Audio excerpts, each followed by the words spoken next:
কারণ বর্ষাকালে কলা গাছ থেকে চারা উঠানো একটা ঝামেলা, আর কলা লাগানো একটা ঝামেলা। আমি মনে করি কলা গাছ বর্ষাকালের থেকে এই শুকনাকালে কলা গাছ লাগানো মনে করি ভালো।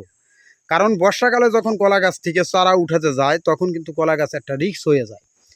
একটা জিনিস মনে করবেন, কলা যখন চাষ করবেন উঁচু জমিন ছাড়া কলা ডাবা বা নিচু জমিনে কখনো কলা চাষ করবেন না। আর যে জমিনে পানি বেজে থাকে ওই জায়গায় কলা চাষ করা যায় না। তাই যারা কলা চাষ করার জন্য চারা নিতে চান তারা আমাদের কাছ থেকে বিভিন্ন জাতের কলা গাছের চারা নিতে পারবেন। আমাদের কাছ থেকে দেশি রুম্বি কলা গাছের চারা নিতে পারবেন, যেটাকে বাংলা কলা বলে বা বাইসা কলা বলে বা কবরি কলা বলে বা রুম্বি কলা বলে, এক এক জেলায় এক এক নামে পরিচিত। বা এছাড়া আমাদের কাছ থেকে নিতে পারবেন দেশি সবরি কলা গাছের চারা, যেটাকে অনুপম কলা গাছের চারা বলে, আবার আমাদের দেশে এটাকে দেশি সবরি কলা বলে।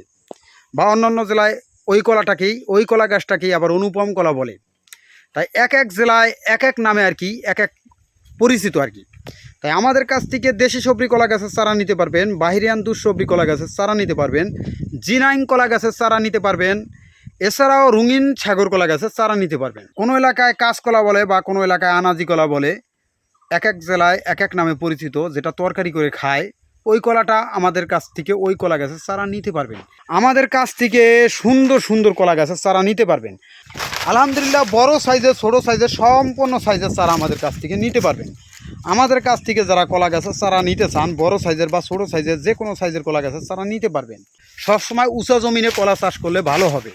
আর আমাদের কাছ থেকে বিপুল পরিমাণ কলা গাছের চারা যে কোনো জাতের নিতে পারবেন। দেখেন কত সুন্দর কলার সাইজ, এখন তুই বাতি হয় নাই পুরোপুরি ফুল কলার লাগে, তারপরে কলার সাইজগুলো দেখেন কত বড়। এটাকে আমাদের দেশে রুম্বি কলা বলে বা কবরি কলা নামেও পরিচিত। এটাকে আবার অন্যান্য এলাকায় এই কলাটাকে বাংলা কলা বলে বা বাইসা কলা নামে পরিচিত। এটা এক এক জেলায় এক এক নামে পরিচিত।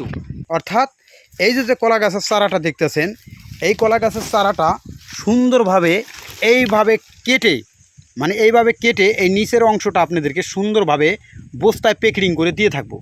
এরকম মোটা সাইজের কলা গাছের চারাও নিতে পারবেন, আর চিকন পছন্দ করলে সেটাও নিতে পারবেন আমাদের কাছ থেকে।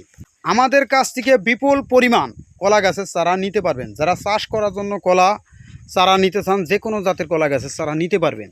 যে কোনো জাতের কলা গাছের চারা নিতে আমাদের সাথে যোগাযোগ করুন, আমরা বিভিন্ন জাতের কলা গাছের চারা দিতে পারবো। আজকের ভিডিও এ পর্যন্তই। ভালো থাকবেন, সুস্থ থাকবেন। আসসালামু আলাইকুম।